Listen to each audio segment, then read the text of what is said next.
ہمارے محترم شیخ عبید الرحمن محمدی سے حافظہ اللہ سے فتنے کے حوالے سے بہت اچھی گفتگو سنی ہے۔ اللہ تعالی ہم سب کو عمل کی توفیق دے۔ ظاہر ہے فتنہ بہت خطرناک ہوتے ہیں۔ بعض محدثین نے باب قائم کیے ہیں کہ باب ذہاب العقل عند الفتنہ تھے، کہ فتنوں کے وقت عقل کام کرنا چھوڑ دیتی ہے۔ اور اللہ تعالیٰ نے کہا ہے کہ نبلوکم بالخیر والشر فتنہ، ہم کبھی خیر کو فتنہ بنا کے آزمائیں گے، کبھی شر کو فتنہ بنا کے آزمائیں گے۔ دونوں طریقے سے اللہ تعالیٰ ہمیں آزماتا ہے، کبھی خیر کو فتنہ بنا کر، کبھی شر کو فتنہ بنا کر۔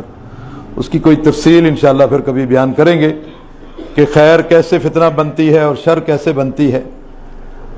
مقصد یہ ہے کہ فتنوں کے وقت عقل کام کرنا چھوڑ دیتی ہے۔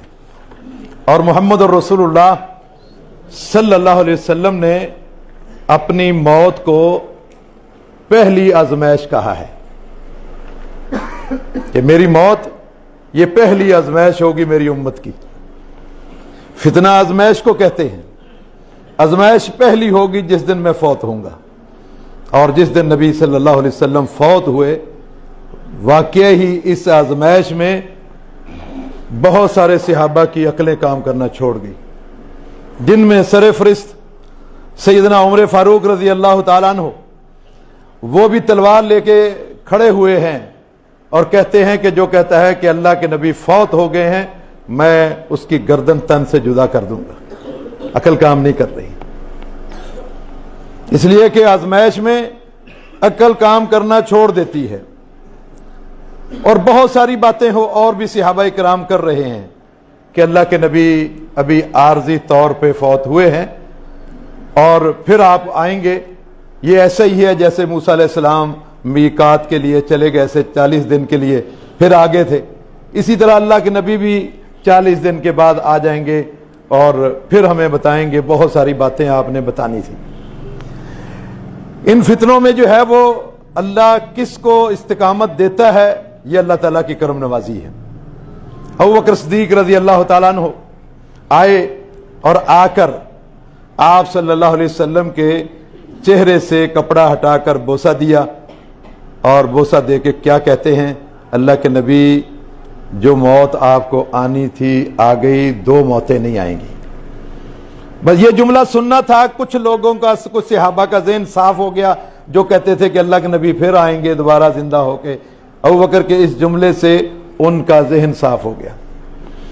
ابھی عمر جو ہے وہ تلوار لے کے کھڑا ہے، ایک عمر کا ایک موقف ہے، وہ اپنے موقف پہ ڈٹا ہوا ہے، اور ابوبکر صدیق رضی اللہ تعالیٰ عنہ نے ان سے ٹکرائے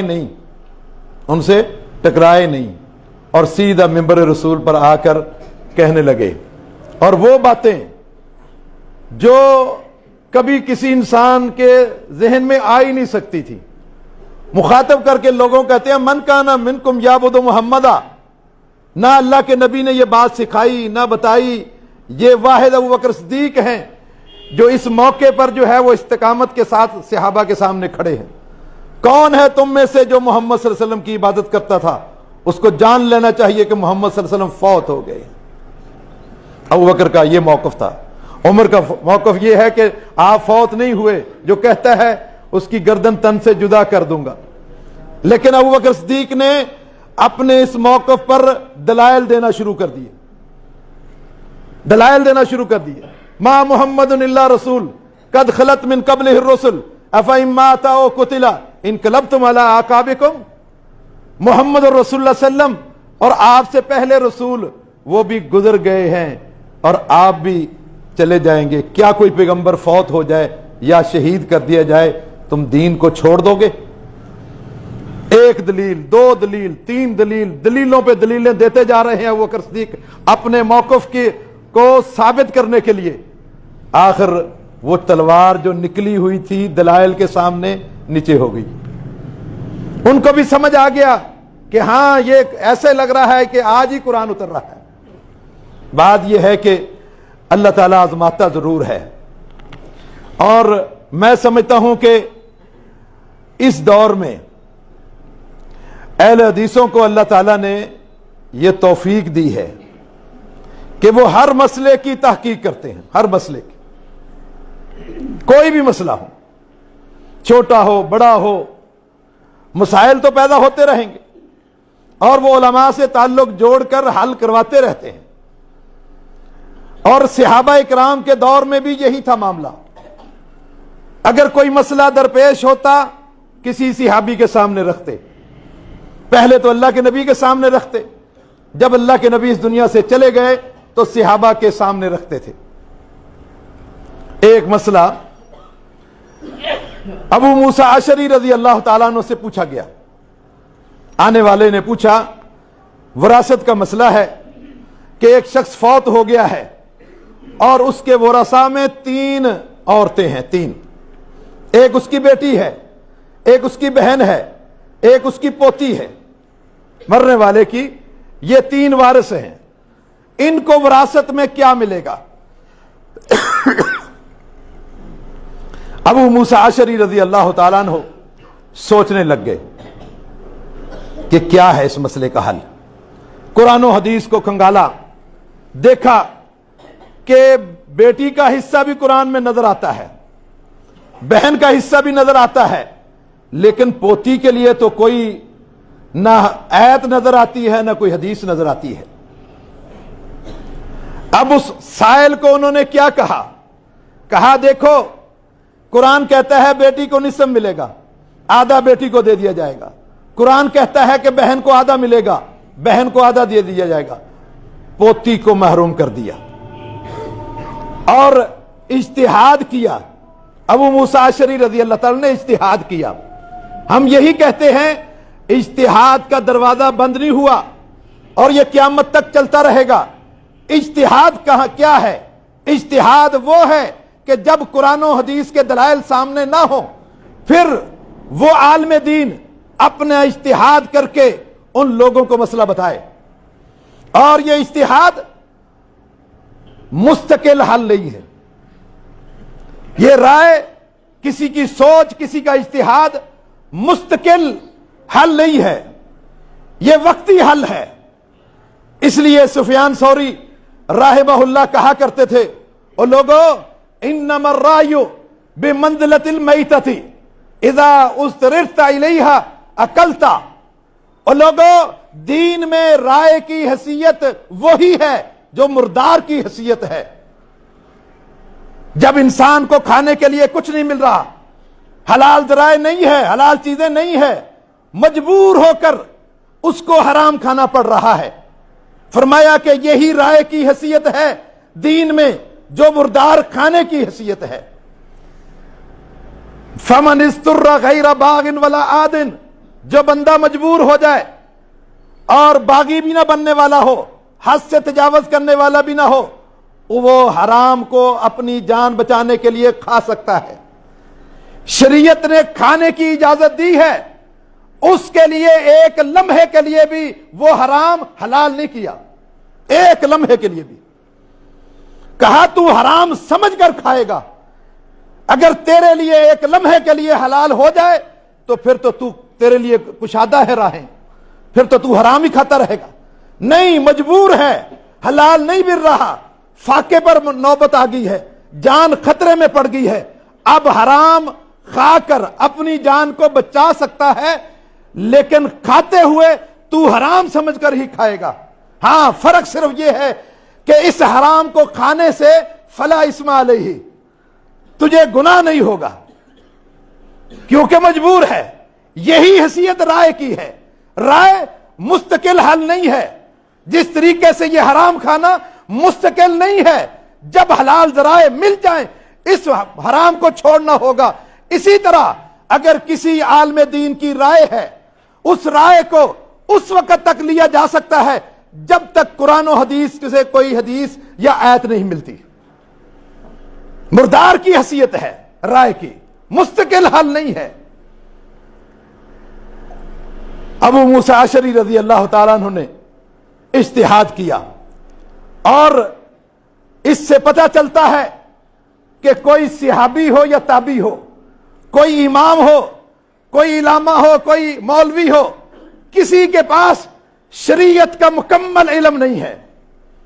ابو موسیٰ اشعری رضی اللہ تعالیٰ عنہ کے پاس جو علم تھا انہوں نے اپنے علم کے مطابق بتایا، کلی علم نہیں ہے ایک صحابی کے پاس بھی، اور ہو ہی نہیں سکتا۔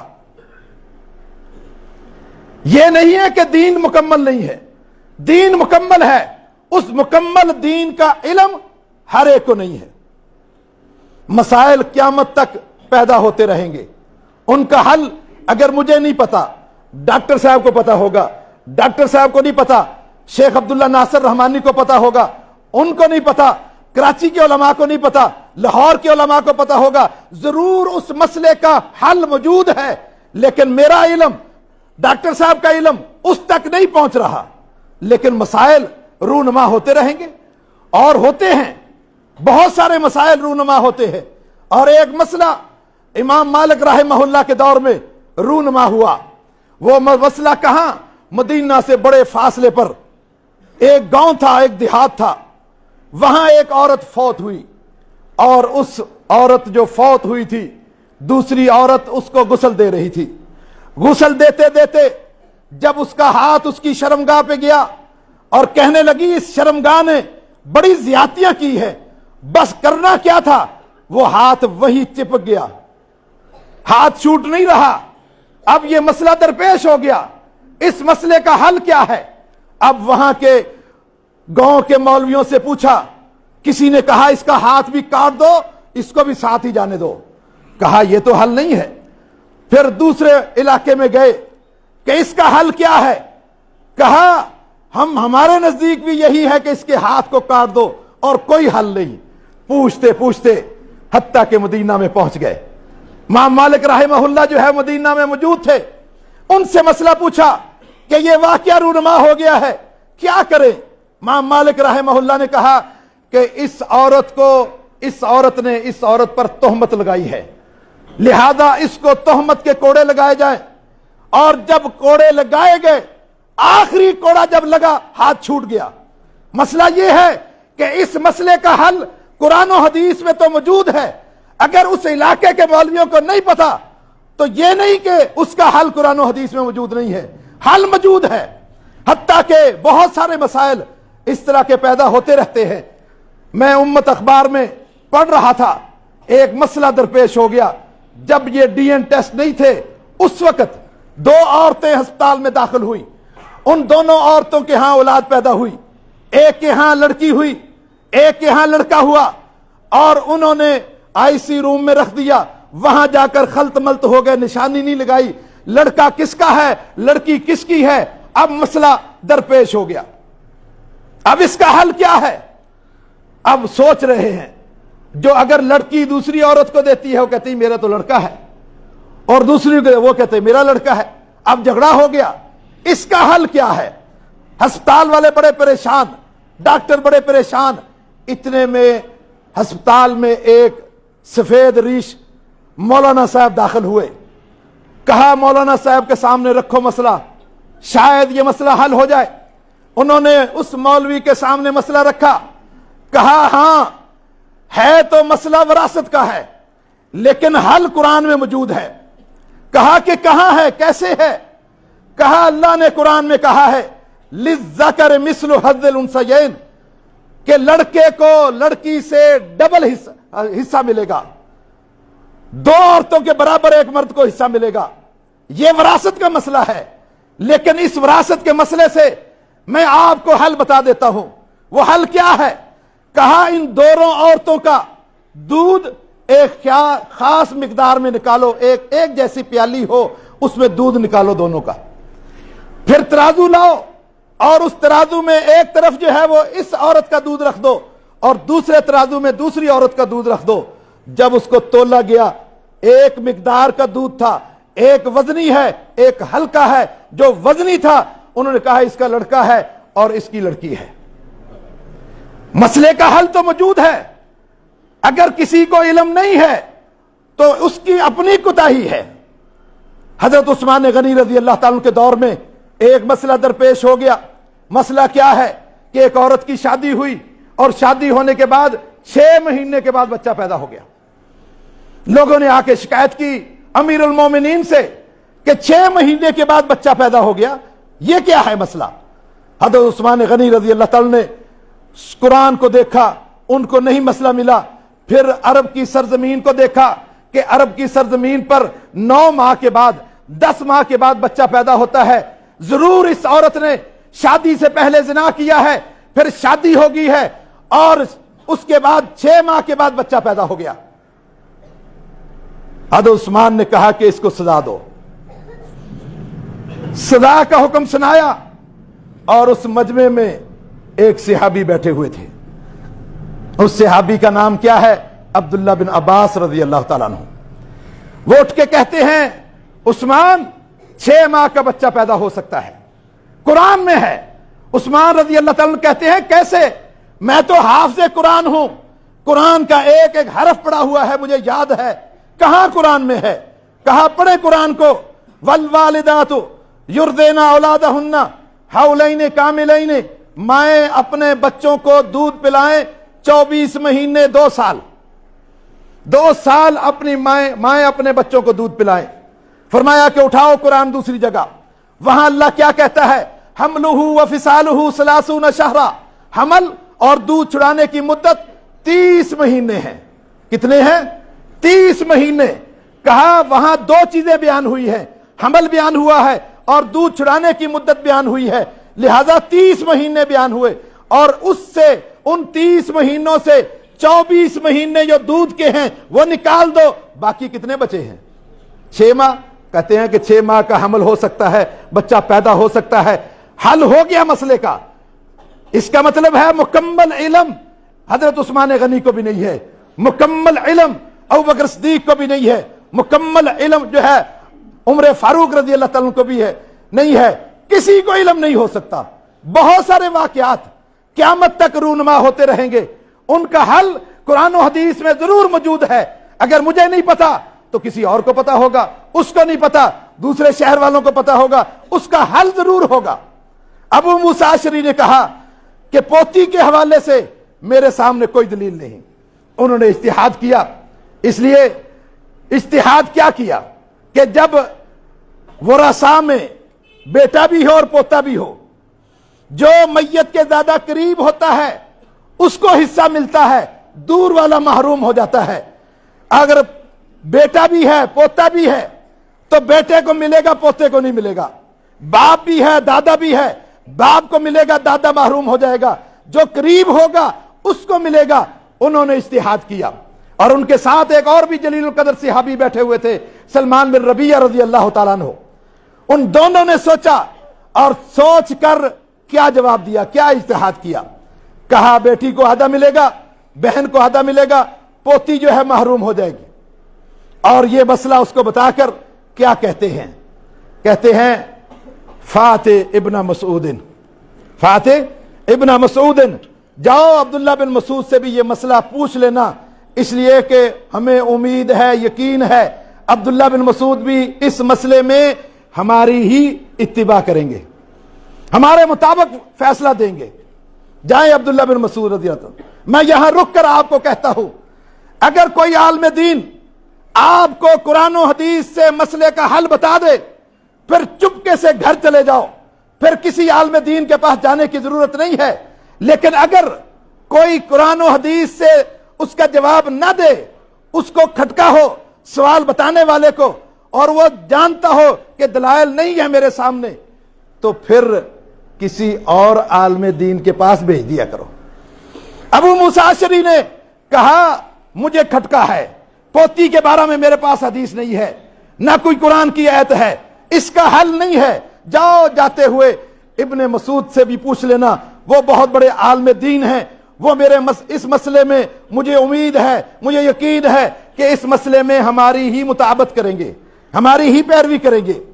وہ شخص گیا اور جا کر عبداللہ بن مسعود رضی اللہ عنہ سے اس نے اخبر بقولہما, ان دونوں صحابی کی بات بھی بتائی کہ ہم نے مسئلہ ابو موسیٰ اشعری اور ان کے ساتھ سلمان بن ربیہ رضی اللہ تعالیٰ عنہ بیٹھے ہوئے تھے.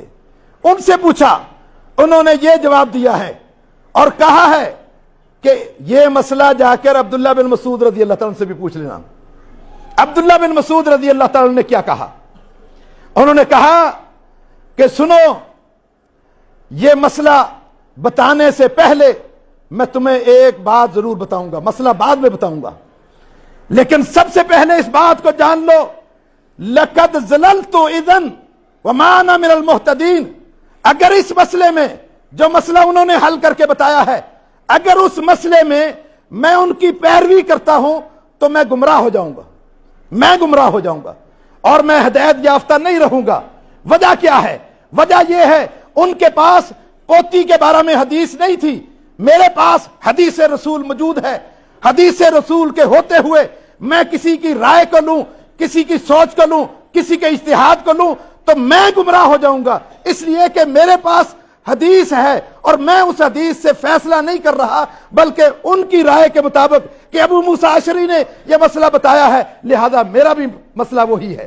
نہیں کہا میں گمراہ ہو جاؤں گا. یہ نہیں کہا وہ گمراہ ہیں, جنہوں نے فتویٰ دیا ہے وہ گمراہ ہیں. وہ گمراہ نہیں ہیں, وہ جلیل القدر صحابی ہیں, ان کا احترام ہے اور ان کا ایک مقام ہے اس لیے کہ وہ صحابہ کرام ہیں, اور صحابی ہونا ہی یہ بہت بڑی شان ہے. کہا میں ان کو گمراہ نہیں کہتا. وہ صحابی کسے کہتے ہیں؟ صحابی اس کو کہتے ہیں جو ایمان کی حالت میں اللہ کے نبی کو دیدار کر لے, اس کو آگ نہیں چھوئے گی.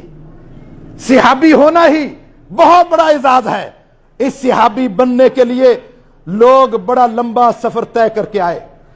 امام صنابحی ایک بہت بڑے جو ہے وہ تابعی ہیں, وہ بھی دین سیکھ چکے ہیں, لیکن اللہ کے نبی کا دیدار کرنے کے لیے اپنے علاقے سے نکلے تاکہ میں اللہ کے نبی کا دیدار کر لوں اور صحابی بن جاؤں. جب مدینہ میں پہنچے اور آ کر مدینہ والوں سے پوچھتے ہیں کہ مدینہ والوں بتاؤ اللہ کے نبی کہاں ہیں؟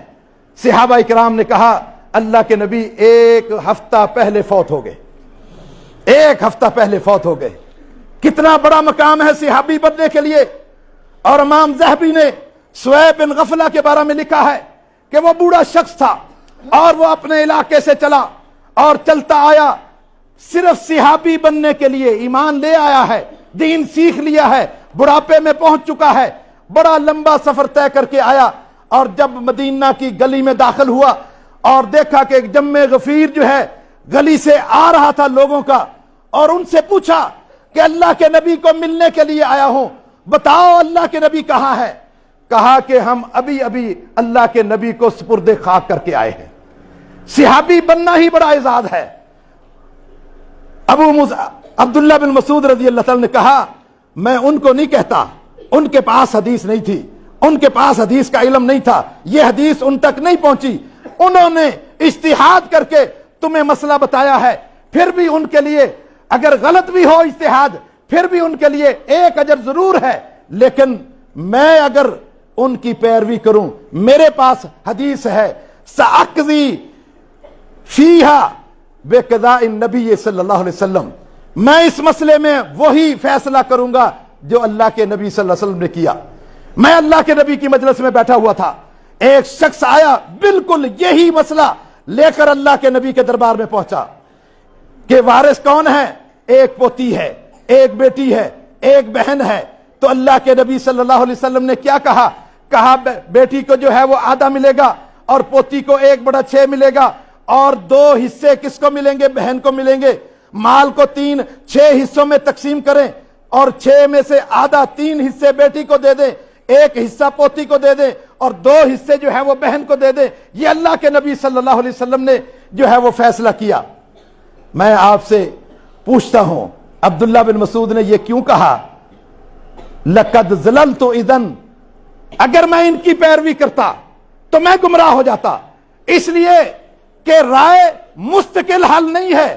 اس وقت تک رائے پہ عمل کیا جا سکتا ہے, اس وقت تک اجتہاد پہ عمل کیا جا سکتا ہے جب تک قرآن و حدیث سے دلائل نہ ملے, اور اس وقت تک حرام کھا سکتے ہیں جب آپ کو حلال ذرائع نہیں مل رہے. مجبوری ہے, لیکن وہ حرام آپ کے لیے ایک سیکنڈ کے لیے بھی حلال نہیں ہوگا۔ ہاں آپ پر گناہ نہیں ہے، اگر اس رائے پر آپ عمل کرتے رہے آپ پر گناہ نہیں ہے۔ جب آپ کے پاس حدیث آ گئی اور قرآن کی آیت آ گئی، پھر آپ اس رائے پہ عمل کر رہے ہیں، پھر آپ گناہگار ہیں، پھر آپ کو جو ہے وہ اس رائے کو چھوڑنا پڑے گا۔ یہی فرق ہے حدیث میں اور رائے میں۔ رائے ایک بندے کی سوچ ہوتی ہے، ایک بندے کی فکر ہوتی ہے، ایک اس کا اجتہاد ہوتا ہے، اور حدیث نہ اللہ کے نبی کی رائے ہے بلکہ حدیث تو اللہ کی وحی ہے۔ پیارا پیغمبر بھی اپنی طرف سے جو ہے وہ نہیں بیان کرتا۔ اور آئی ایک عورت، خولہ نامی عورت آئی، اپنا مسئلہ رکھا اللہ کے نبی کے پاس، اللہ کے نبی میرا حل بتاؤ، میں کیا کروں؟ اب اس کے شوہر نے زہار کر لیا، اب کیا مسئلہ ہے؟ کیا جاہلیت میں اس دور میں طلاق ہو جاتی تھی؟ میں کیا کروں، بوڑھی عورت ہوں، کوئی میرا مسئلے کا حل آپ بتاؤ۔ آپ نے فرمایا بی بی میں اس شریعت کو بدلنے والا نہیں ہوں، اپنی طرف سے نہیں بدل سکتا۔ ان اتبع الا ما یوحی الی، میں تو اس کی پیروی کرتا ہوں جو اللہ میری طرف وحی کرتا ہے، میرے پاس حل نہیں ہے۔ پھر اللہ نے اس کا حل بتایا، قد سمع اللہ قول التی تجادلک فی زوجہا وتشتکی الی اللہ، اللہ نے اس عورت کی بات کو سن لیا جو اپنے شوہر کے بارے میں آپ سے جھگڑ رہی تھی۔ پیارے پیغمبر نے فرمایا کہ میں نہیں کچھ بھی کر سکتا، نہ میں اس مسئلے کا حل بتا سکتا ہوں، نہ میں اپنی رائے دے سکتا ہوں، اس لیے کہ ما ینطق عن الہوی ان هو الا وحی یوحی، میں بولتا بھی ہوں تو وحی سے بولتا ہوں، ان اتبع الا ما یوحی الی، میں کرتا بھی ہوں تو وحی کے ذریعے کام کرتا ہوں، کوئی کام ایسا نہیں ہے۔ اس کا مطلب ہے رائے جو ہے پیارے پیغمبر، دین جو ہے آپ کی رائے بھی نہیں ہے، آپ کی رائے بھی نہیں ہے۔ جب دین اللہ کے نبی کی رائے بھی نہیں ہے تو پھر کسی اور کی رائے کی کیا حیثیت ہے؟ اس کی رائے کی حیثیت یہی ہے کہ جب تک قرآن و حدیث سے مسئلہ نہیں ملتا اس پہ عمل کرتے رہو، جب قرآن و حدیث سے مسئلہ مل جائے رائے کو چھوڑ دو، حدیث میں عمل کرو۔ پیارے پیغمبر کی شان اللہ نے عجیب و غریب بیان کی ہے، فرمایا کہ لو تقول علینا بعض الاقاویل لاخذناہ بالیمین ثم لقطعنا منہ الوتین، اور فرمایا کہ یہ پیغمبر اگر کتنی بڑی شان بیان کی، یہ پیغمبر اگر کوئی ایک جملہ اپنی طرف سے بنا کر ہماری طرف منسوب کر دے کہ اللہ نے کہا ہے، اگر یہ پیغمبر کر دے تو ہم کیا کریں گے؟ اس پیغمبر کو دائیں ہاتھ سے پکڑیں گے اور اس کی شارک کو کاٹ کر ختم کر دیں گے، اور کوئی بچانے والا روکنے والا نہیں ہے۔ شان کیا ہے اس میں؟ شان یہ ہے کہ پیارے پیغمبر نے جو دین بیان کیا ہے، جو تمہیں دین بتایا ہے، اس میں ایک ذرہ بھی تم نے شک نہیں کرنی کہ یہ پیارے پیغمبر نے اپنی طرف سے بیان کیا ہے۔ اگر یہ پیغمبر ایک جملہ اپنی طرف سے بیان کر کے اس دین میں داخل کرے گا، وہ بات تمہارے تک بعد میں پہنچے گی، ہم اس پیغمبر کی گردن کو پکڑ کر جدا کر دیں گے۔ کیسے اللہ کے نبی کی رائے دین میں داخل ہوگی؟ وہ تو آئے گی نہیں، تمہارے تک آنے سے پہلے ہی ہم اس نبی کا خاتمہ کر دیں گے اگر وہ اپنی طرف سے بات بنا کر دین میں پیش کرے گا۔ یہ پیارے پیغمبر کی شان۔ اب پیارے پیغمبر انسان ضرور ہیں اور لیکن کچھ مختلف بھی ہیں ہم سے۔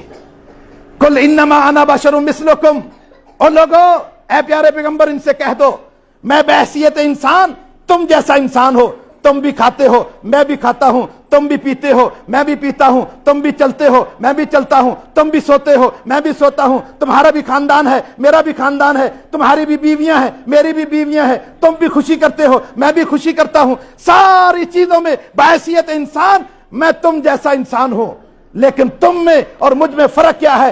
یوحی الیہ، میں جو کہوں گا وہ دین بنے گا، تمہارا کہنا دین نہیں بنے گا، میرا کہنا دین بنے گا، میرا سونا دین بنے گا، میرا کھانا دین بنے گا، میرا اٹھنا دین بنے گا، میرا چلنا دین بنے گا، میں خوشی میں جو کروں گا وہ دین بنے گا، تمہارا دین نہیں بنے گا۔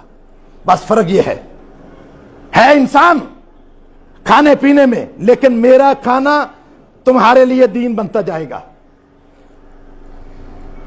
اور پیارے پیغمبر کی کیا شان ہے، اور ہم تو وہ شان بیان کرتے ہیں اللہ کے نبی کی جو کوئی نہیں بیان کرتا، کوئی نہیں بیان کرتا۔ آپ نے فرمایا میرے پاس فرشتے آئے اور آ کر کیا کہتے ہیں؟ اس شخص جو سویا ہوا ہے اس کے لیے ایک مثال ہے، اس کے لیے ایک مثال ہے، بیان کرو۔ وہ دوسرا فرشتہ کہتا ہے یہ سوئے ہوئے ہیں، کیا سنیں گے؟ کہتے ہیں نہیں بیان کرو۔ کہ آپ بیان کرو۔ کہتے ہیں سوئے ہوئے تو ہیں، لیکن وہ اوپر دوسرا فرشتہ کہتا ہے یہ عام انسانوں کی طرح نہیں سوتے، ہم تو جب سوتے ہیں پتہ ہی نہیں ہوتا باہیں کہاں ہے، ٹانگیں کہاں ہے، کوئی کچھ نہیں ہمیں پتا۔ فرمایا کہ یہ پیغمبر ایسا نہیں سوتا، انسان ضرور ہے، انسانوں سے مختلف بھی ہے۔ فرمایا کہ ان العین نائمۃ، آنکھ سوتی ہے، دل جاگتا ہے اس کا۔ یہ بیان کرو، یہ بیان کرنے میں جو ہے وہ سمجھ جائے گا۔ کہا کہ مثال کیا ہے؟ مثال یہ ہے، کہا کہ ایک بہت بڑے بادشاہ نے ایک محل تیار کیا ہے، بہت بڑے بادشاہ نے ایک محل تیار کیا ہے، اور پھر اس محل میں دسترخوان سجایا ہے، بہت طرح طرح کے کھانے رکھے ہیں، اور پھر ایک بندے کو بھیج دیا جاؤ لوگوں کو دعوت دو، نہ دیکھو کہ یہ اپنا رشتہ دار ہے، یہ پرایا ہے، ہر ایک کو بلاؤ، اپنوں کو بھی بلاؤ، غیروں کو بھی بلاؤ، ہر ایک کو دعوت دو اس دسترخوان میں آنے کی۔ فرمایا کہ جو شخص اس داعی کی، اس دعوت دینے والے کی بات کو قبول کر لے، وہ دسترخوان پر بھی آئے گا، کھانا بھی کھائے گا، اور جب وہ کھانا کھائے گا اس دسترخوان کا، اس محل کا بادشاہ جو ہے وہ خوش ہوگا۔ اور اگر اس نے دعوت کو قبول نہ کیا تو وہ نہ دسترخوان پہ پہنچے گا، نہ وہ طرح طرح کے کھانے کھائے گا، اور نہ اس کا مالک بادشاہ جو ہے جس نے بلایا ہے وہ خوش نہیں ہوگا، ناراض ہوگا۔ کہا اس مثال کی مثال تو دے دی ہے، اس کی وضاحت بھی تو کرو اس کے لیے۔ کہا وضاحت یہ ہے کہ وہ بادشاہ اللہ ہے، بادشاہ اللہ ہے، اور دسترخوان جنت ہے، اور جو ہے وہ محل یہ دین اسلام ہے، اور اسی طرح دائی یہ محمد رسول اللہ صلی اللہ علیہ وسلم ہے۔ اللہ نے اس کو بھیج دیا، جاؤ دعوت دو اس دسترخوان پہ آنے کی، اور اپنوں کو بھی دو، پراؤں کو بھی دو، سب کو کہو قولوا لا الہ الا اللہ تفلحون تملک العرب والعجم، لا الہ الا اللہ پڑھ لو، عربی ہو عجمی ہو، سب کچھ، مقتدی ہو، امام ہو، بڑے ہو چھوٹے ہو، سب کے لیے ایک دعوت دو کہ اس دسترخوان پہ آ جاؤ۔ فرمایا کہ جس نے اس کی دعوت کو قبول کر لیا وہ دسترخوان پر بھی بیٹھ گیا اور وہ محل میں بھی آ گیا، مالک خوش ہے کہ میرے سجائے ہوئے کھانے اس کو کھا رہے ہیں، اور اللہ تعالیٰ اپنی نعمتیں، جب اللہ کی نعمتیں کھاتا ہے انسان تو اللہ خوش ہوتا ہے، خوش ہوتا ہے۔ اما بنعمت ربک فحدث، جب اللہ کسی کو نعمت دیتا ہے تو اس کا اظہار ہونا چاہیے، اس کی جو ہے وہ تحدیث ہونی چاہیے۔ اور پھر یہی فرشتے آخر میں کیا کہتے ہیں؟ من اطاع محمدا فقد اطاع اللہ، من عصا محمد فقد عصا اللہ۔ جس نے اس سوئے ہوئے شخص کی اطاعت کی اس نے اللہ کی اطاعت کی، اور جس نے اس سوئے ہوئے شخص کی نافرمانی کی اس نے اللہ کی نافرمانی کی۔ پھر اپنی بحث کا نچوڑ بیان کرتے ہیں، کیا کہتے ہیں؟ کہتے ہیں وہ محمد فرق بین الناس، صرف اور صرف آمنہ کا لال محمد الرسول اللہ صلی اللہ علیہ وسلم، کوئی مائی کا لال فرق نہیں کر سکتا، صرف آمنہ کا لال یہ فرق کرے گا اچھا کون ہے، برا کون ہے، صحیح کون ہے، غلط کون ہے، کس کا عقیدہ صحیح ہے، کس کا غلط ہے، کس کی نماز صحیح ہے، کس کی غلط ہے، یہ فرق کون کرے گا؟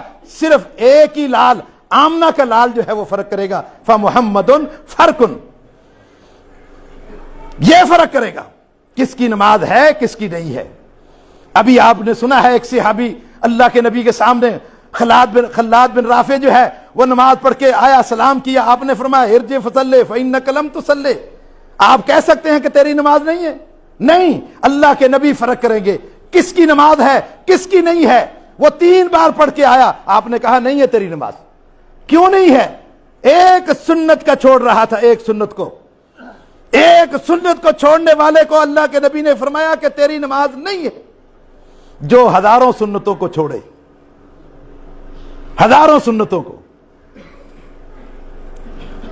اللہ کے نبی صلی اللہ علیہ وسلم نے دین ایسے نہیں سمجھایا، بڑی مشقتوں سے سمجھایا ہے۔ آج ہمیں گھر بیٹھے مل جاتا ہے آسانی سے دین۔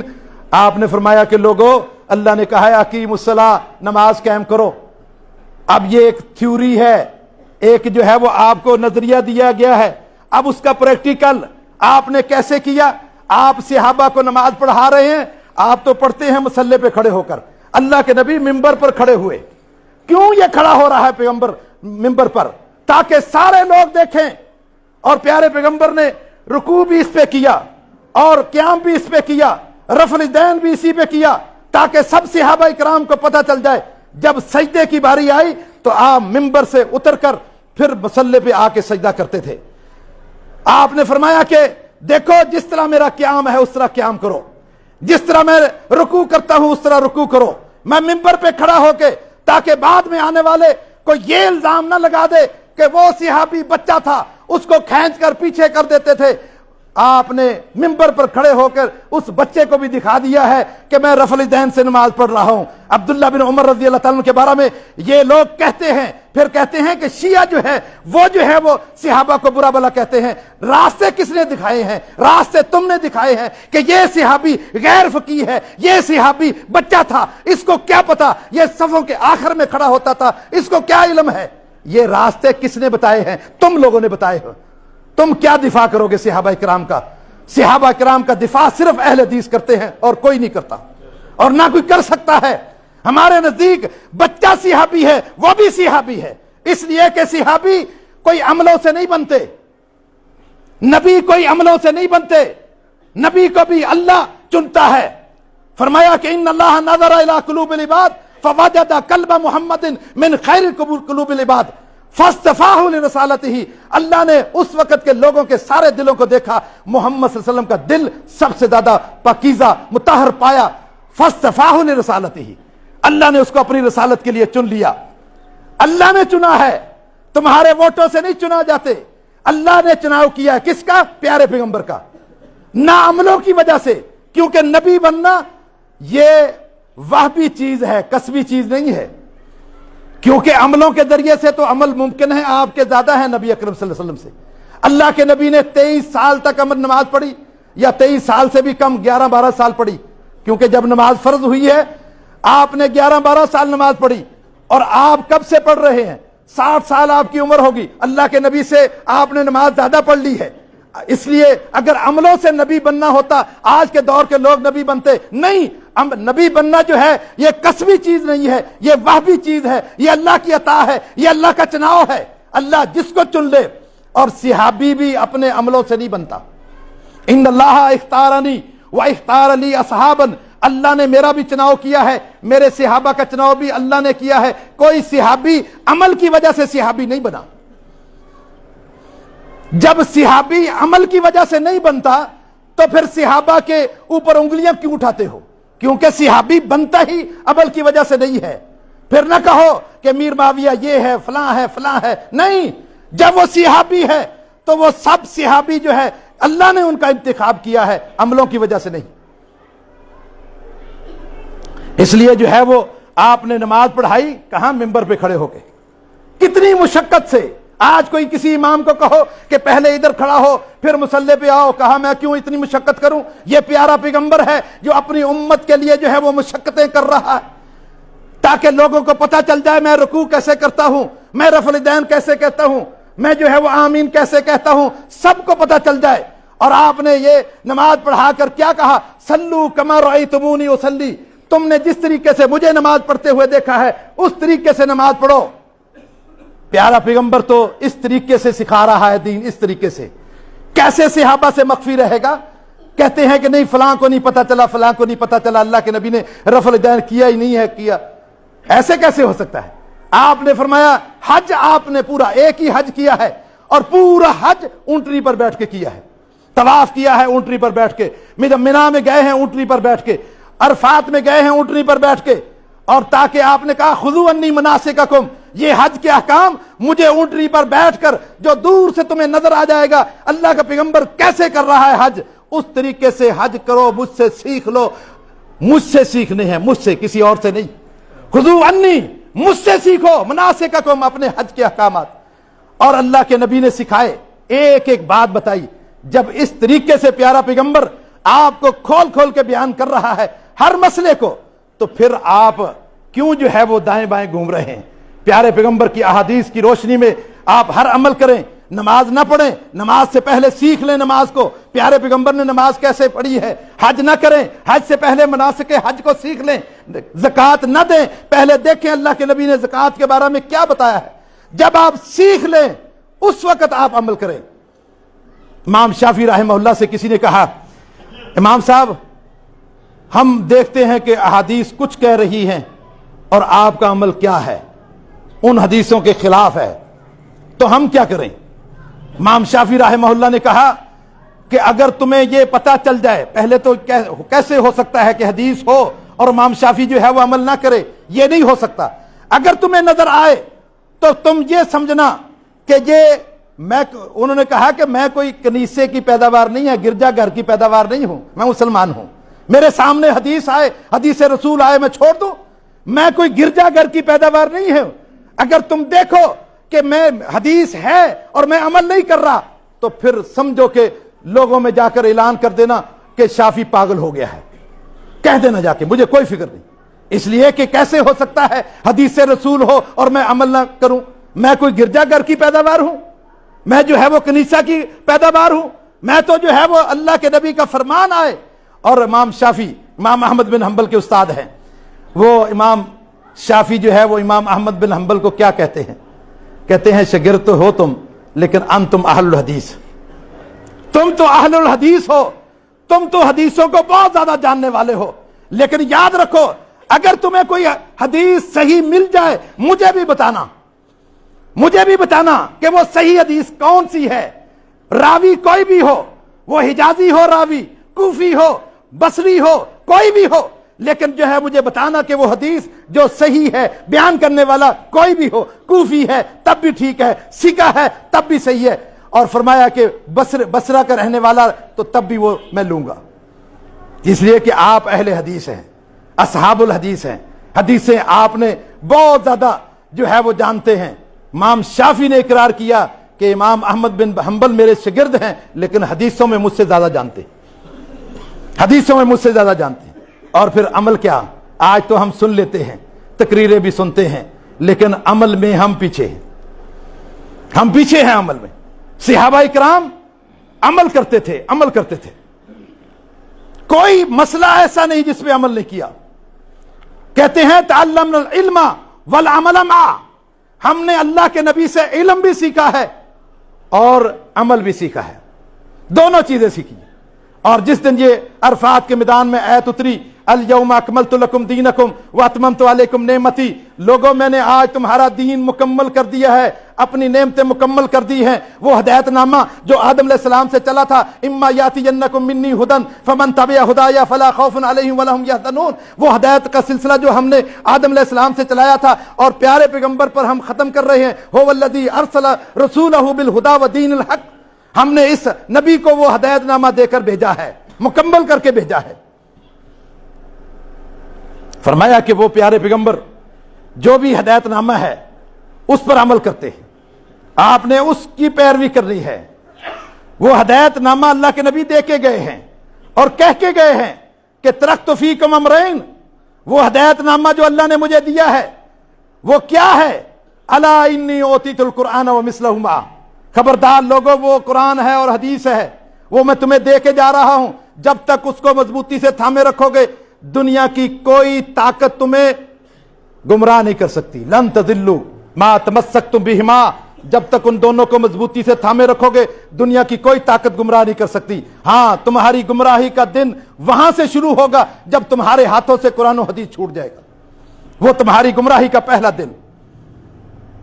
اللہ کے نبی صلی اللہ علیہ وسلم نے پورا دین مکمل کیا اور کہہ کے گئے ہیں ما ترکت من شیء یقربکم الی الجنہ الا وقد حدثتکم بہ، اور لوگوں میں نے کوئی چیز بھی جو تمہیں جنت کے قریب کر سکتی تھی وہ میں نے بیان کر دی، کوئی نہیں چھوڑا، اور کوئی چیز ایسی نہیں جو تمہیں جہنم سے دور کر سکتی تھی اور اس کو میں نے بیان نہ کیا ہو، ہر چیز بیان کر دی۔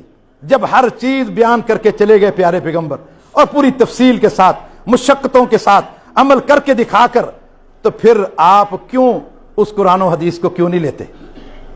اور پیارے پیغمبر کی بات کہ پیارا پیغمبر اپنی طرف سے بات نہیں کرتا، اس لیے تو آپ کی باتوں میں جو ہے وہ تفاوت نہیں ہے، اس کے آپ کے ماننے والوں میں تفاوت نہیں ہے، ایک شخص آیا، ایک دن اللہ کے نبی بیٹھے ہوئے تھے ایسی مسجد میں، آپ نے فرمایا ابھی ابھی ایک آدمی آئے گا وہ جنتی ہے۔ صحابہ اکرام جب جنتی دیکھ سنتے ایک دم پیچھے پلٹ کے دیکھا، ایک شخص جو ہے وہ بائیں ہاتھ میں جوتا پکڑا ہوا ہے اور مسجد میں داخل ہو رہا ہے اور وضو کیا ہوا ہے، داڑھی سے پانی کے قطرے بہ رہے ہیں۔ ہم نے کہا کہ یہی جنتی ہے۔ اب اس سے پتہ چلا کہ صحابہ کی داڑھی بھی تھی، ہم صحابہ کو کتنا محبت کرنے والے ہیں، اور جن کی داڑیاں نہیں وہ اپنے ہاتھ چہرے پہ ہاتھ پھیر کے دیکھ لیں، جنت کی بشارت اس شخص کو دی ہے جو وضو کر کے آیا، اس کی داڑھی سے پانی کے قطرے بہ رہے تھے۔ دوسرے دن پھر آپ نے کہا، پھر وہی شخص آیا، تیسرے دن پھر وہی شخص آیا۔ ایک صحابی نے کہا کہ میں نے سوچا کہ دیکھوں تو صحیح یہ کیا عمل کرتا ہے، اور اس صحابی سے کہتا ہے کہ میں 3 دن آپ کے گھر میں رہوں گا، اور 3 دن اس کے گھر میں گزارے۔ وہ مسجد میں آتا یہ بھی آتا، وہ تلاوت کرتا یہ بھی کرتا، وہ جو ہے وہ فجر میں آتا یہ بھی آتا، وہ ظہر میں آتا یہ بھی آتا، وہ قرآن کی تلاوت کرتا یہ بھی کرتا۔ 3 دن تک کوئی فرق نظر ہی نہیں آیا، دونوں کے عمل میں کوئی فرق نظر نہیں آیا۔ میں یہاں رک کے کہوں گا دونوں کے عمل میں فرق کیوں نہیں تھا؟ فرق اس لیے نہیں تھا، اس لیے کہ دونوں پیروکار محمد اور رسول اللہ علیہ وسلم کے تھے۔ اگر کوئی ان میں سے پیروکار کسی اور کا ہوتا اور ایک اللہ کے نبی کا ہوتا تو دونوں میں فرق ہوتا۔ کہا 3 دن کے بعد اس صحابی نے کہا کہ ہم نے کوئی فرق نہیں پایا، تیرے عمل میں اور میرے عمل میں کوئی فرق نہیں۔ فرق کیسے ہوگا؟ دونوں جب پیارے پیغمبر کے پیروکار ہوں گے فرق ہوگا؟ نہیں ہو سکتا، فرق کبھی بھی نہیں ہو سکتا۔ تو اس نے کہا کہ پھر آپ کو اللہ کے نبی نے بشارت دی، کیوں دی ہے؟ کہا ممکن ہے ایک عمل ہے جو آپ سے چھپا ہوا ہے۔ میں کیا کرتا ہوں جب رات کو سوتا ہوں، لا اجد فی قلبی غشا لاحد، میں اپنے دل میں کوئی کینہ بغض اپنے دل میں رکھ کے نہیں سوتا کسی کے لیے، اور جب اٹھتا ہوں تب بھی کوئی میرے دل میں جو ہے وہ کینہ اور بغض نہیں ہوتا۔ کہا یہی وہ عمل ہے جو ہم سے مخفی ہے، اسی وجہ سے جنت۔ میں کہنے کا مقصد یہ ہے کہ 2 صحابی ان کے عمل میں فرق نہیں، اور اس جماعت میں بھی فرق نہیں ہوگا۔ سن لو اچھی طریقے سے، جو جماعت قرآن و حدیث کے پیروکار ہیں ان کے عمل میں بھی فرق نہیں ہوگا۔ جاؤ پوری دنیا کا چکر لگا کے دیکھ لو، بلکہ صحیح بخاری کی حدیث ہے، اول زمرۃ تلج الجنہ، سب سے پہلا گروہ جو جنت میں جائے گا، پہلا گروہ جنت میں جائے گا، کون سا گروہ ہے؟ آپ صلی اللہ علیہ وسلم نے فرمایا او میرے امت کے لوگوں، ہم آخر میں آنے والے ہیں، نحن الآخرون السابقون، جنت میں پہلے جائیں گے، اور جو پہلے جانے والے ان میں پہلا گروہ جو جائے گا جنت میں، اور ان کے چہرے 14ویں کے چاند کی طرح چمک رہے ہوں گے۔ فرمایا کہ لا اختلاف بینہم، ان میں اختلاف نہیں ہوگا، ان کے عملوں میں اختلاف نہیں ہوگا۔ قلوبہم قلب واحد، ان کے دل ایک دل کی طرح ہوں گے۔ ایک دل کی طرح کیسے ہوں گے؟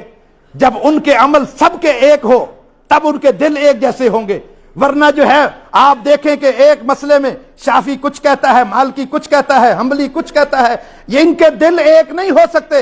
ایک دل ان کے ہیں جو دعویٰ کرتے ہیں کہ ہم جب بھی عمل کریں گے قرآن و حدیث پہ عمل کریں گے، ان کے دل ایک ہوں گے۔ جائیں آپ امریکہ میں چلے جائیں، شاہ صاحب سے شیخ صاحب نے بیان کیا، شاہ صاحب گئے ادھر دورے میں، امریکہ کے دورے میں، سارے یورپ کے گھوم کے آئے۔ شاہ صاحب نے پوچھا کسی نے، شاہ صاحب کیسا آپ کا دورہ رہا؟ کہا میں نے دیکھا ہے جہاں شافعی تھا وہاں مالکی نہیں تھا، جہاں حنفی تھا وہاں حنبلی نہیں تھا، لیکن میں جہاں جہاں گیا ہوں وہاں جو ہے وہ اہل حدیث ضرور ملے ہیں۔ اہل حدیث ہر جگہ ہوں گے، اور پوری دنیا کے اہل حدیث ان کا دل ایک ہے، ایک دل کی طرح، عقیدہ ایک ہے، منہج ایک ہے، طریقہ کار ایک ہے، وہ اللہ کے نبی کی حدیث سے ایک ذرہ بھی نہیں ہٹتے، نہ وہ اپنے مولوی کی بات مانتے ہیں۔ مولوی اگر بیان بھی کرے اس سے کہتے ہیں اس کی دلیل جب تک نہیں دو گے ہم تیری بات کو نہیں مانیں گے۔ یہی فرق ہے ایک تقلید میں اور تحقیق میں۔ یہ کہتے ہیں کہ ہم مقلد ہیں، یہ غیر مقلد ہیں، یہ ان کو بیماری ہے، کیونکہ جب کسی کو پیلیا ہو جائے، آنکھیں جس کی پیلی ہو جائیں اس کو سارے ہی پیلے نظر آتے ہیں۔ یہ کہتے ہیں یہ ہم مقلد ہیں، یہ غیر مقلد ہے۔ تقلید کا لفظ ضرور لگانا ہے۔ کیا مقلد کا مخالف جو ہے وہ غیر مقلد ہے؟ زمین کا مخالف جو ہے وہ آسمان نہیں ہے کہ غیر زمین ہے؟ دن کا جو ہے وہ مخالف رات ہے، کیا اس کو آپ کہیں کہ یہ دن ہے اور یہ غیر دن ہے؟ یہ مقلد ہے، یہ غیر مقلد ہے؟ نہیں، مقلد کا معنی یہ ہے تقلید کرنے والا، اور محقق اس کا ضد ہے محقق۔ کسی نے اگر ایک مولوی سے مسئلہ پوچھا، مولوی صاحب اس مسئلے کا حل کیا ہے؟ مولوی صاحب نے کہا اس مسئلے کا حل یہ ہے۔ وہ پوچھنے والا پوچھتا ہے اس کی دلیل کیا ہے، مولوی سے دلیل پوچھتا ہے، اور جب وہ دلیل دے دیتا ہے یہ پوچھنے والا محقق ہے۔ اور ایک دوسرا سائل ہے، وہ اپنا مسئلہ پوچھتا ہے مولوی صاحب سے، اور مولوی صاحب نے بتا دیا اور وہ سن کے چلا گیا، اور اس نے مولوی صاحب سے دلیل نہیں مانگی۔ وہ کہتا ہے یہ مولانا صاحب ہیں، یہ تو خطیب ہیں، یہ تو علامہ صاحب ہیں، یہ غلطی کر سکتے ہیں، لہذا وہ بغیر دلیل کے چلا گیا، وہ مقلد ہے، اور یہ دلیل پوچھنے والا محقق ہے۔ تحقیق کریں، کہتے ہیں چاروں حق ہیں۔ حق کیسے چار ہو سکتے ہیں؟ حق ایک ہے، حق دو نہیں ہو سکتے، تین نہیں ہو سکتے، چار نہیں ہو سکتے، حق ایک ہے۔ الحق من ربک من ربکم، اور لوگوں سن لو، حق تمہارے رب کی طرف سے ہے۔ من شاء فلیؤمن من شاء فلیکفر، جو اس حق کو مان لے ٹھیک ہے، نہیں مانتا چھوڑ دے۔ حق تمہارے رب کی طرف سے ہے، اور وہ حق کیا ہے؟ وہ جو چیز محمد اور رسول اللہ علیہ وسلم پہ اتار دی گئی، فہو الحق من ربہم، یہی حق ہے، یہی حق ہے۔ سفیان بن عیینہ کہا کرتے تھے المیزان الاکبر ہوا محمد اور رسول اللہ صلی اللہ علیہ وسلم، میزان اکبر جو ہے، سب سے بڑا ترازو جو ہے محمد اور رسول اللہ صلی اللہ علیہ وسلم ہے۔ علیہ تورد الاعمال، اپنی نمازوں کو بھی اس پہ پیش کرو، اپنی زکاتوں کو بھی اس پہ پیش کرو، اپنے نفل نوافل کو، پورے دین کی باتوں کو اس ترازو پہ پیش کرو محمد اور رسول اللہ صلی اللہ علیہ وسلم پر۔ ما وافقہ فہو الحق، جو اس ترازو کے موافق ہو وہ حق ہے، ما خالفہ فہو باطل، جو اس کے مخالف ہوگا وہ باطل ہے۔ میزان اکبر جو ہے وہ محمد اور رسول اللہ صلی اللہ علیہ وسلم، اور اس کو سیکھنا ہوگا۔ کسی نے جو ہے وہ عطا رحمہ اللہ سے جو ہے وہ پوچھا کہ اگر میں عمرہ غیر حج کے مہینوں میں کیا ہو، شعبان میں کیا ہو، رمضان میں کیا ہو، حج کے مہینے تین ہیں، شوال ہے، ذوالقعدہ ہے، ذوالحجہ ہے، ان سے ہٹ کر میں نے اگر عمرہ کیا ہے، پھر میں حج کے دنوں میں حج کروں اور اس عمرے کو اس کے ساتھ ملا لوں، حج تمتع بنے گا یا نہیں بنے گا؟ حج تمتع بنے گا یا نہیں بنے گا؟ عطا رحمہ اللہ نے، جو عبداللہ بن عباس کے جو ہے وہ بڑے کبار شاگردوں میں سے ہیں، وہ کیا کہتے ہیں؟ نہیں، تیرا عمرہ حج کے مہینوں میں ہوگا تب تیرا حج تمتع بنے گا، تیرا عمرہ جو ہے وہ دوسرے مہینوں میں ہے، لہذا جو ہے وہ تیرا حج تمتع نہیں ہوگا۔ وہ پوچھنے والا کیا کہتا ہے؟ وہ کہتا ہے یہ الرائے من عندک ام علم، یہ آپ کی رائے ہے یا علم ہے؟ آپ کی رائے ہے یا علم ہے؟ وہ سائل جو ہے اس کو پتا ہے علم اور ہے، رائے اور ہے، رائے اور علم میں فرق ہے۔ اور رائے کہتے ہیں کہ رائے ہے آپ کی یا علم ہے؟ علم کیا ہے؟ علم قرآن و حدیث، جس کا اللہ کے نبی سوال کرتے تھے، اللہم انی اسألک علما نافعا، اللہ میں مجھے علم نافع دے دے، وہ علم ہے۔ فرمایا کہ امام بخاری نے باب قائم کیا ہے، باب العلم قبل القول والعمل، اور لوگوں کسی کا قول ہو، عطا کا قول ہو، کسی تابعی کا قول ہو، کسی صحابی کا قول ہو، اس قول کو لینے سے پہلے علم ہونا ضروری ہے۔ العلم قبل القول والعمل، قول اور عمل سے پہلے علم کا ہونا ضروری ہے۔ علم کون سا؟ قرآن و حدیث کا علم۔ اگر آپ کے پاس قرآن و حدیث کا علم ہے تو پھر آپ اس کی روشنی میں کسی کے قول کو لے سکتے ہو، کسی کے عمل کو لے سکتے ہو۔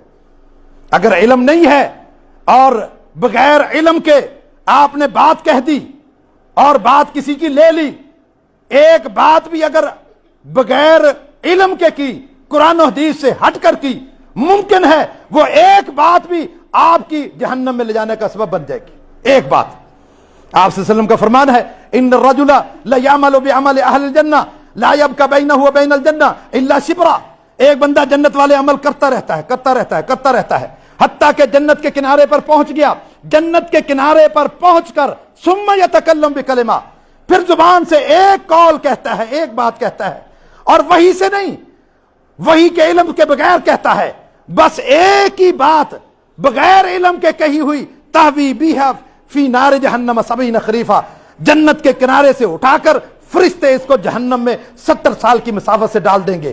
العلم قبل القول، کوئی بھی قول لینا ہے، کوئی بھی قول کہنا ہے، اس سے پہلے علم ہونا چاہیے۔ یہ نہیں فلاں عمل کر رہا ہے، نہیں، آپ کو علم ہونا چاہیے۔ اگر اس قول کا علم نہیں ہے، پھر آپ اگر متقی پرہیزگار ہیں، کتنے بھی نیک ہیں، لیکن آپ کی کہیں ایک بات اگر بغیر علم کے کر دی، سمجھو کہ آپ کی تباہی ہے۔ آپ صلی اللہ علیہ وسلم نے سابقہ قوموں میں فرمایا کہ دو بھائی تھے، ایک انتہائی نیک تھا، ایک انتہائی برا تھا۔ جو برا تھا اس نے برائیاں بہت کی، جو نیک تھا اس نے نیکیاں بہت کی۔ وہ نیک بھائی اپنے برے بھائی کو سمجھاتا رہتا تھا، کہتا رہتا تھا بھائی یہ چھوڑ دو، یہ گناہ چھوڑ دو، یہ برے کام چھوڑ دو۔ وہ نہیں مان رہا تھا، حتیٰ کہ ایک دن ایسا ہوا کہ نیک بھائی سجدے میں گیا اور برے بھائی نے اس کے گردن پر پاؤں رکھ لیا۔ اب پاؤں رکھ کے دبائے رکھا بڑی دیر سے۔ میں آپ سے پوچھتا ہوں، آپ سجدے میں ہو، کوئی آپ کے جو ہے وہ سر پر پاؤں رکھ لے، آپ کو کیا ہوگا؟ آپ نماز توڑ کے اس کے پیچھے ماریں گے اس کو۔ اور اس کے نیک بھائی سجدے میں ہے اور وہ جو ہے وہ اس کے گردن پر پاؤں رکھا ہوا ہے، بڑی دیر کے بعد اٹھایا، اس نے اپنی نماز مکمل کی اور مکمل کر کے اب ایک قول کہہ رہا ہے اور وہ علم کے بغیر کہہ رہا ہے۔ کیا کہہ رہا ہے؟ فرمایا کہ واللہ لا یغفر اللہ لک، اے میرے بھائی سن لے، پہلے تو نے جو گناہ کیے، اللہ کی قسم کھا کے کہتا ہوں آج جو تو نے گناہ کیا ہے، اس گناہ کی وجہ سے اللہ تجھے نہیں بخشے گا۔ اللہ نے اسی وقت اس دور کا جو پیغمبر تھا اس پہ وحی بھیجی اور کہا من الذی تعالی علیہ، اے پیغمبر پوچھو یہ کون شخص ہے جو مجھ پہ قسمیں کھا رہا ہے اور کہہ رہا ہے کہ اللہ اس کو نہیں بخشے گا، جاؤ اس کو بتا دو کہ میں نے اس کو بخش دیا ہے اور تجھے اس ایک قول کی وجہ سے جہنم میں ڈال رہا ہوں۔ جب ایک قول جو ہے بغیر علم کے بندے کو جنت کے دھانے سے اٹھا کر جہنم میں لے جا سکتا ہے، پھر آپ کا عقیدہ اگر بغیر علم کے ہو، آپ کا عمل اگر بغیر جو ہے وہ علم کے ہو، تو پھر اس کا کیا بنے گا؟ لہذا آپ نے اگر سیکھنا ہے صحیح منہج، صحیح عقیدہ کتاب و سنت سے سیکھنا ہوگا، فَعْلَمْ أَنَّهُ لَا إِلَهَ إِلَّا اللَّهُ، لا الہ الا اللہ کا علم حاصل کرو۔ لا الہ الا اللہ کیا ہے؟ لا الہ الا اللہ کا تقاضے کیا ہیں؟ جب تک اس کا علم نہیں ہوگا کوئی فائدہ نہیں ہوگا۔ اللہ تعالیٰ سے دعا ہے کہ اللہ تعالیٰ ہمیں صحیح معنوں میں قرآن و حدیث کو سمجھنے کی اور اس پر عمل کرنے کی توفیق عطا فرمائے۔ وآخر دعوانا